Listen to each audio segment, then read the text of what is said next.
স্বপ্ন কারোর সাথে শেয়ার করতে নেই, যেটা মানুষ ঘুমিয়ে ঘুমিয়ে দেখে এটাও স্বপ্ন, আবার আরেকটা আছে যেটা মানুষ ঘুমাতে দেয় না ওইটাও স্বপ্ন, ওটার ভিশন বলে। এই দুইটার একটাও কারোর সাথে শেয়ার করতে নেই। এর কারণটা কি? কারণটা হচ্ছে স্বপ্নের ব্যাখ্যা যেমনটা করা হয় তেমনটাই হয়।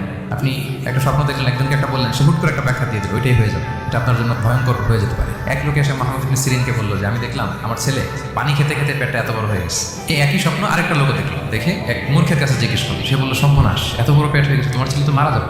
ঠিকই কদিন পরে ছেলেটা মারা গেল। আর একই স্বপ্ন দেখে এই লোক মোহাম্মদ ইবনে সিরিনকে জিজ্ঞেস করেছিল, উনি বলেছেন যে তোমার ছেলে তো অনেক বড় আলেম হবে। ঠিক তাই হয়েছে, ওই ছেলে অনেক বড় আলেম হয়েছে। এই ভিশনও শেয়ার করা যাবে না কারোর সাথে। বিশাল বড় একটা কিছু প্রজেক্ট নিছেন, শুরু করার আগে আপনি বলে ফেলছেন, শেষ, আর এটা হবে না। দেখবেন যে এখান থেকে কনস্পিরেসি, ওইখান থেকে শত্রুতা, ওইদিকে এটা করছে ওইটা করছে, আপনি আর আগাতেই পারবেন না। সো স্পেশালি যদি কোনো ভালো স্বপ্ন দেখেন, দ্য সেম টাইম খারাপ স্বপ্ন যদি দেখেন, এটা আপনি শেয়ার করবেন না কারোর সাথে। কারণ স্বপ্ন এটা কেবলমাত্র মন মস্তিষ্ক প্রসূত কোনো বিষয় না। মুমিন জীবনে এটা অনেক অর্থবহ। মাঝে মাঝে স্বপ্নের মাধ্যমে আল্লাহ মানুষকে বার্তা দেয়, ইলহাম পাঠায় স্বপ্নের মধ্য দিয়ে।